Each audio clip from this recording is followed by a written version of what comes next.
Hi guys and ladies, John here. Welcome back to my channel once again, and another Whispers Through the Jump Point with my picks of some really important Star Citizen news. And of course it's dominated this week by the release of Star Citizen 2.1 and the Vanguard Warden being flyable. Now last week I looked at the Warden in my hangar and we found it to be a really impressive ship. Now, due to the newly enhanced ship pipeline, it's now in the hangar and flyable a lot quicker than what some of the older ships used to be.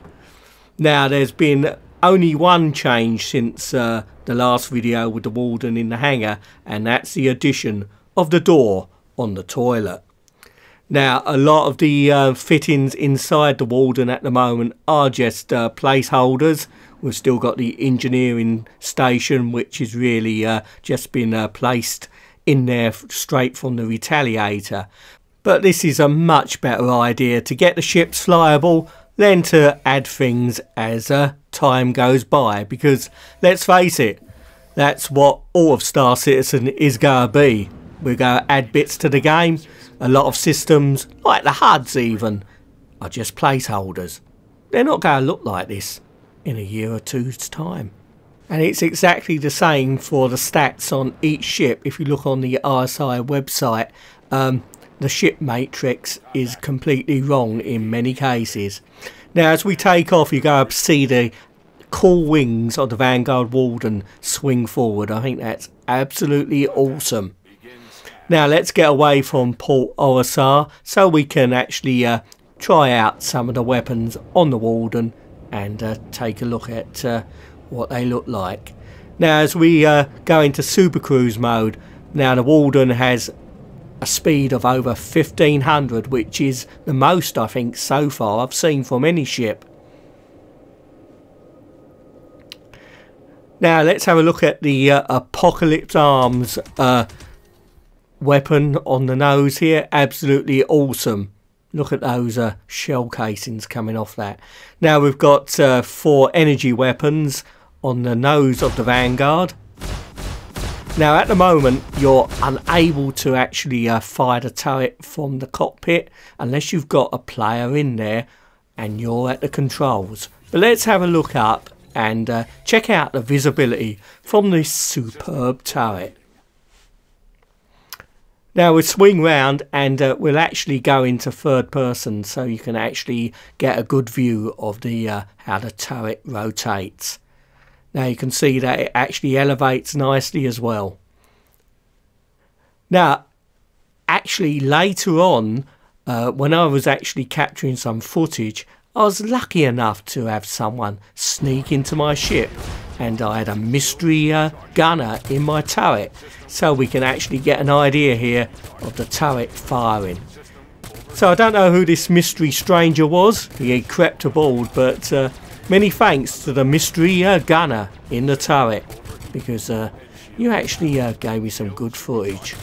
Now 2.1 does perform a lot better than 2.0. Frame rates are superior, and you can now go into some ship-to-ship combat at the comma rays, and with the knowledge that it will be smoother. Obviously, if you really want to do ship-to-ship combat, I'd still do recommend Arena Commander, but things will improve as time goes by. Now we did have to go to Cryastro for some ship repairs because the Vanguard is a little bit fragile at the moment. As I said, still work in progress, but at least the repair bots did do a good job.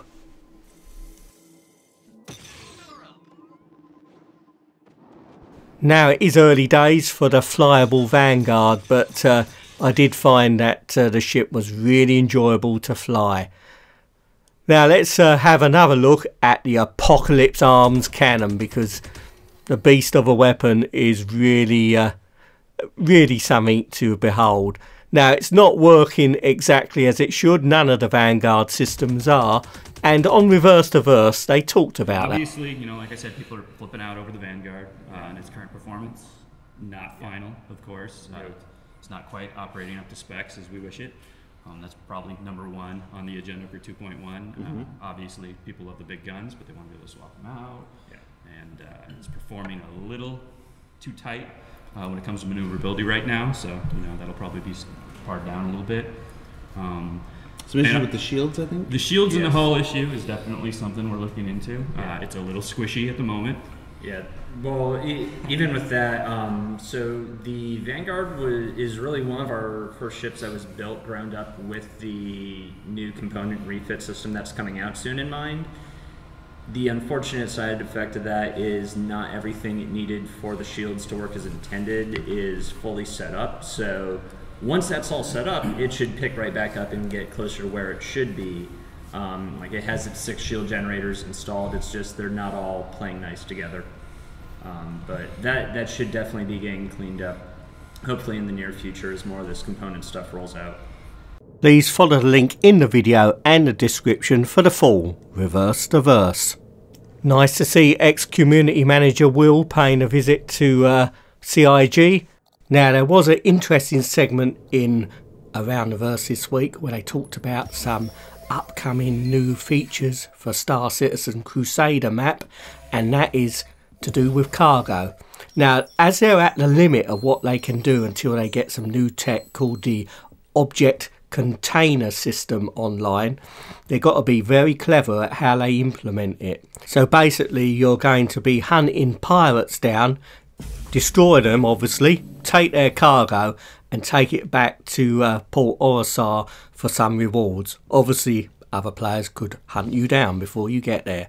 Now that should come online in the next couple of months. Now obviously what we're playing is still early alpha, there are bugs and glitches, but I've never had so much fun in a game, and you'd never get a major publisher release anything like this for us to play. Now one thing which didn't make it into 2.1 is the enhanced EVA system.